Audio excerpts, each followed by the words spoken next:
हीर रांझा भाग 14। हीर ने जैसे ही रांझे के बारे में पिता चूचक से बात की, वो हीर को रांझा से अलग ले जाकर मुस्कुराते हुए बोले, बेटी, कौन है ये बंदा और कब आया है? ये तो बदन से इतना कोमल दिख रहा है कि छू दो तो लाली पड़ जाए। ये भैंसों की देखभाल का काम नहीं कर पाएगा। ये तो खाते पीते घर का लग रहा है। ये खुद को भैंसों का मालिक समझ लेगा और हमारा नौकर बनकर नहीं रहेगा। उसके चेहरे पर खुदा का नूर है। क्यों न हम उसे भेड़ों की देखभाल करने का काम दें? हीर पिता की बात सुनकर बोली, हाँ अब्बू, रांझा अच्छे खानदान से है। वो तख्त हजारा के चौधरी का बेटा है। वो हीरा है जो मुझे मिला है।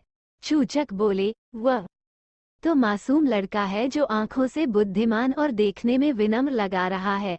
लेकिन वो इतना उदास क्यों है और उसने घर क्यों छोड़ा? वो अपने अंदर कोई झूठ तो नहीं छिपा रहा? पिता के अंदर रांझा के बारे शक देखकर हीर ने उसकी जमकर तारीफ शुरू कर दी।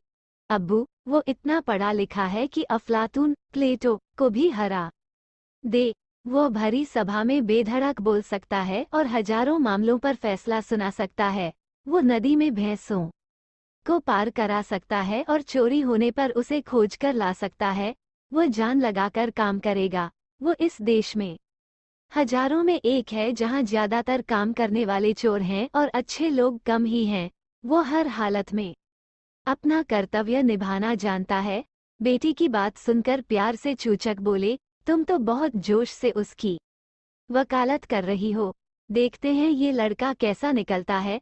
तुम्हारी बात हमें मंजूर है। हम इसके हवाले अपने भैंसों को करते हैं, लेकिन उससे ये बोल दो कि भैंसों को संभालना आसान काम नहीं है। हीर अपने माँ के पास गई और बोली, माँ, हम सब बहुत दिनों से जिस मुश्किल को झेल रहे थे, वो अब आसान हो गई है। अब हमारे जानवर मालिक के बिना नहीं रहेंगे और वो जंगल में रास्ता नहीं भटकेंगे। एक जाट को मैं अपनी मीठी बातों से बहलाकर मनाकर लाई हूँ।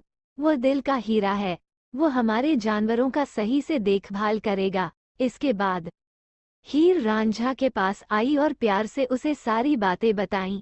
गांव के लड़के रांझा को देखकर हंसने लगे और उससे कहने लगे, अब तुमको जिंदगी भर दूध और मलाई खाकर जीना पड़ेगा।